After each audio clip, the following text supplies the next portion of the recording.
जब भारत शासन अधिनियम से 80% संविधान लिया गया, भाग 2 नागरिकता को ब्रिटेन से लिया गया, मूल अधिकार भाग 3 को अमेरिका से लिया गया, नीति निर्देशक तत्व भाग 4 आयरलैंड से लिया गया, तो अंबेडकर साहब को जनक क्यों कहा जाता है? ये बमनी का क्वेश्चन है। जब इसलिए कहा जाता है कि जो बाकी था सब तन उहो लायक नहीं था सब।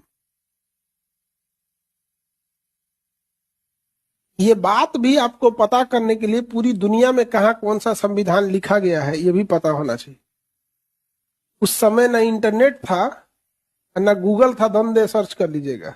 आज ही हम आपसे पूछते हैं, आज भारत में किसी से पूछिए कि आप अंबेडकर साहब पे आरोप लगा सकते हैं कि उन्होंने संविधान को मूल अधिकार अमेरिका से प्रेरित है, वहां से लेके आए।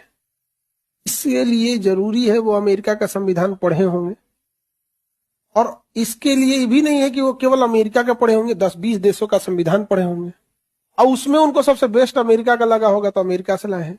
और इतना ही नहीं, जो अमेरिका का ठीक था वो अमेरिका से लाए थे। आर्टिकल 14 को देखिए, विधि के समक्ष समानता, ब्रिटेन से भी लेके आएंगे नहीं लाए।